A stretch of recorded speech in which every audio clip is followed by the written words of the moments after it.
तो आइए दोस्तों, एक बार फिर से आपका स्वागत है आज के मुख्य समाचार की इस वीडियो में। जी हां, आपको बता दें कि रूस यूक्रेन युद्ध को लेकर बेहद बड़ी खबरें आ रही हैं। बता दें कि जेलेंस्की ने नाटो से यूक्रेन का हवाई क्षेत्र बंद करने का आह्वान किया। सुमी ओब्लास्ट में भारी बमबारी। वहीं रूस यूक्रेन जंग के बीच क्वाड की बैठक। मोदी बोले क्वाड को उद्देश्य से नहीं भटकना चाहिए। वहीं रूस की क्रूज मिसाइल को रात में मार गिराया। यूक्रेन ने किया बड़ा दावा। मायावती ने सपा पे साधा निशाना। बीजेपी गठबंधन पे दिया बयान। वहीं यूक्रेन संकट पर बैठक। यूएन में वोटिंग से दूर रहने पे कांग्रेस ने किया सरकार का समर्थन। वहीं पुतिन का आरोप, खार्किव में 3000 भारतीय छात्र बंधक। वहीं पेट्रोल डीजल फिर लगाएंगे शतक। वहीं फ्रांस ने की यूएनएससी में भारत को स्थायी सदस्य बनाने की मांग। साथ ही आधार पैन कार्ड पे बड़ी खबर। रूस यूक्रेन दूसरे दौर की शांति वार्ता शुरू। और भी कई महत्वपूर्ण खबरों की जानकारी देंगे। खबर को एकदम आखिर तक पूरा जरूर देखिएगा। और प्लीज दोस्तों, इस वीडियो को बनाने में मुझे बहुत मेहनत लगती है, तो इसे एक लाइक जरूर करें। चलिए जानते हैं खबरें विस्तार से। जेलेंस्की ने नाटो से यूक्रेन का हवाई क्षेत्र बंद करने का आह्वान किया। सुमी ओब्लास्ट में भारी बमबारी। जी हां, आपको बता दें कि रूस और यूक्रेन के बीच आज युद्ध का 8वां दिन है। रूस की ओर से अभी भी ताबड़तोड़ हमले किए जा रहे हैं। खिर्सान में हुए रूसी हमले में 9 लोग चल बसे। इसी बीच बेलारूस में रूसी और यूक्रेनी प्रतिनिधि मंडल के बीच दूसरे दौर की बातचीत हुई, लेकिन ये वार्ता भी बेनतीजा रही। वहीं पुतिन ने भी फ्रांस के राष्ट्रपति एमुनल मैक्रों से बात की। यूक्रेन के उत्तर पूर्वी शहर सुमी ओब्लास्ट में भारी गोलाबारी की गई है और यहाँ के नागरिकों को बुनियादी सुविधाएं नहीं मिल पा रही हैं। पानी बिजली की किल्लत हो गई है। रूस यूक्रेन जंग के बीच क्वाड की बैठक। मोदी बोले क्वाड का उद्देश्य से नहीं भटकना चाहिए। जी हां, आपको बता दें कि रूस और यूक्रेन के साथ चल रही जंग के बीच प्रधानमंत्री मोदी की क्वाड नेताओं के साथ वर्चुअल बैठक हुई। प्रधानमंत्री मोदी ने कहा कि क्वाड को भारत प्रशांत क्षेत्र में शांति, स्थिरता और समृद्धि को बढ़ावा देने के अपने मूल उद्देश्य पर केंद्रित रहना चाहिए। उन्होंने मानवीय और आपदा राहत, ऋण स्थिरता, आपूर्ति श्रृंखला, स्वच्छ ऊर्जा, कनेक्टिविटी और क्षमता निर्माण जैसे क्षेत्रों में क्वाड में ठोस और व्यवहारिक रूप से सहयोग करने की बात कही। बैठक में प्रधानमंत्री मोदी के अलावा अमेरिकी राष्ट्रपति जो बाइडेन, ऑस्ट्रेलिया के प्रधानमंत्री स्कॉट मॉरिसन और जापान के प्रधानमंत्री फुमियो किशिदा शामिल हुए।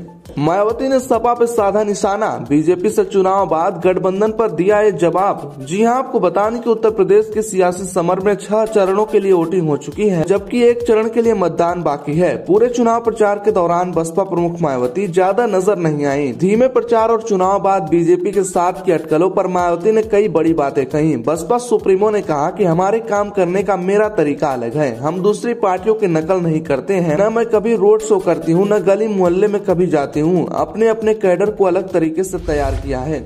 रूस की क्रूज मिसाइल को रात में मार गिराया। यूक्रेन ने किया बड़ा दावा। दरअसल दुनिया के एक महाशक्ति के रूप में पहचाने जाने वाला रूस अपने पड़ोसी मुल्क यूक्रेन पर 8 दिनों से लगातार हमले कर रहा है। उधर छोटा सा देश यूक्रेन भी आक्रमण का डटकर मुकाबला करने में जुटा है। गुरुवार को देर रात यूक्रेनी सेना ने अपने एयर डिफेंस सिस्टम से शहर के ऊपर एक रूसी क्रूज मिसाइल को मार गिराया। इससे पहले एक लड़ाकू विमान को भी कीव में मार गिराया था। दरअसल 8 दिनों से जारी युद्ध में रूसी सेना दावा कर रही है उसने लंबी दूरी की क्रूज मिसाइलों से यूक्रेन के तमाम सैन्य ठिकानों को उड़ा दिया है।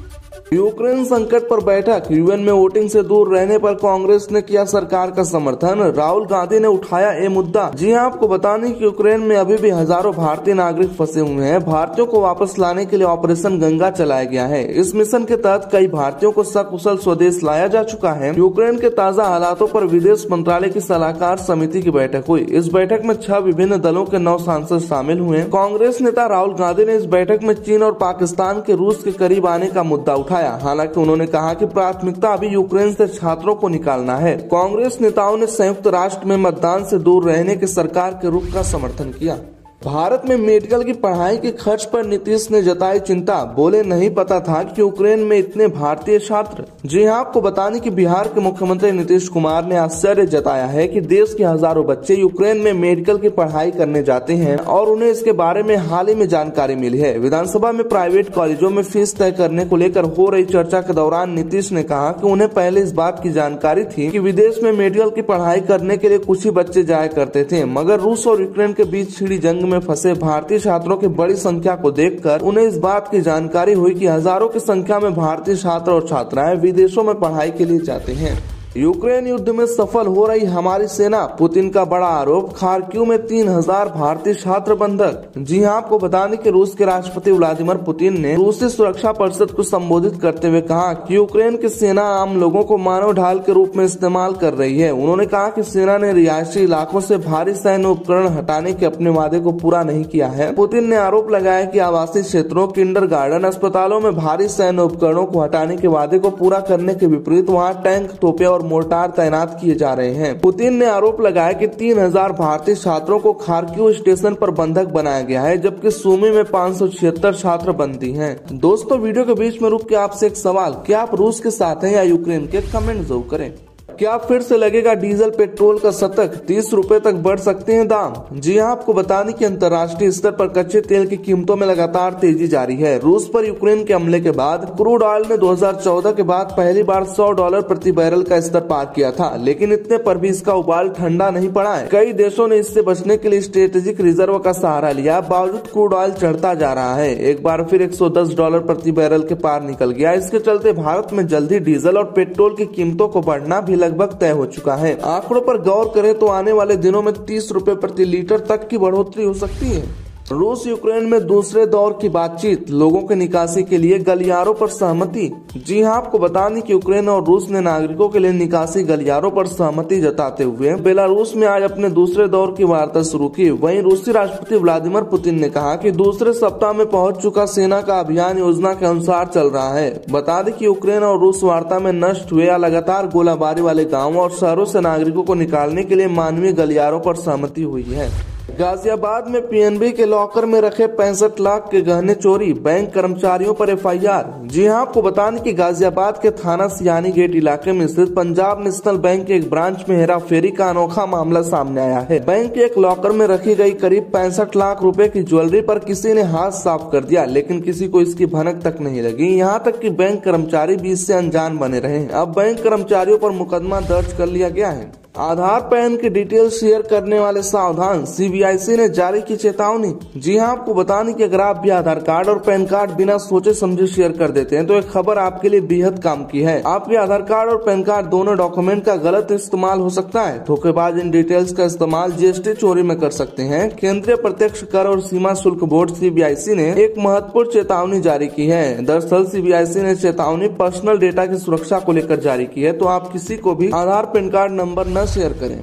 रशिया यूक्रेन वार के बीच फ्रांस ने की यूएनएससी में भारत को स्थायी सदस्य बनाने की मांग। जी हां, आपको बताने कि यूक्रेन के खिलाफ रूस के युद्ध में 8वें दिन तबाही के निशान जगह जगह दिखे हैं। लगभग सभी जगह खंडर में तब्दील हो चुके हैं। खार्किव शहर में जो भी तस्वीरें सामने आ रही है उससे यही देखने को साफ नजर आ रहा है। आपको बता दें कि इन सब के पीछे एक बड़ी खबर आ रही है कि फ्रांस ने यूएनएससी में भारत को स्थायी सदस्य बनाने की मांग की है। दिल्ली सरकार की याचिका पर केंद्र को नोटिस, एलजी को ज्यादा अधिकार के सिलसिले में सुप्रीम कोर्ट ने मांगा जवाब। जी हां, आपको बता दें कि सुप्रीम कोर्ट ने दिल्ली सरकार की एक अर्जी पर केंद्र सरकार को नोटिस जारी कर जवाब दाखिल करने को कहा है। इसमें दिल्ली सरकार ने एलजी को ज्यादा अधिकार दिए जाने वाले कानून को चुनौती दे रखी है। कोर्ट में दिल्ली सरकार की ओर से अर्जी दाखिल कर कहा गया है कि सुप्रीम कोर्ट के संवैधानिक बेंच ने जो फैसला दिया था उसके विपरीत एक कानून बनाया गया है। इसके तहत एलजी को ज्यादा अधिकार दिए गए हैं। झटके से गिरा सराफा बाजार, रिकॉर्ड रेट से 8,100 रुपए सस्ता हुआ सोना। जी हां, आपको बता दें कि सराफा बाजार में इन दिनों सोने के भाव में काफी उतार चढ़ाव देखने को मिल रहा है। रूस यूक्रेन संघर्ष के चलते अंतर्राष्ट्रीय बाजार में पीली धातु के दाम में परिवर्तन देखने को मिल रहा है। बता दें कि सोने की कीमत में एक बार फिर कमी दर्ज की गई। 24 कैरेट सोने के रेट में 440 रुपए की बड़ी गिरावट आई है। 24 कैरेट सोना फिलहाल 51,600 रुपए प्रति 10 ग्राम है। वहीं 22 कैरेट सोना 47,300 रुपए प्रति 10 ग्राम है। वहीं चांदी की बात करें तो इस समय चांदी 67,200 रुपए प्रति किलो हो गई है। दोस्तों, रोज कैसी ताजा और बड़ी खबरें अपने मोबाइल पे फ्री में पाने के लिए फटाफट हमारे चैनल को सब्सक्राइब कर दे। इस लाल रंग के सब्सक्राइब बटन दबा के बगल में घंटी का निशान दबाकर ऑल पर क्लिक जरूर करें। प्लीज दोस्तों, इस वीडियो को लाइक करें, अपने दोस्तों के साथ ज्यादा से ज्यादा शेयर करें।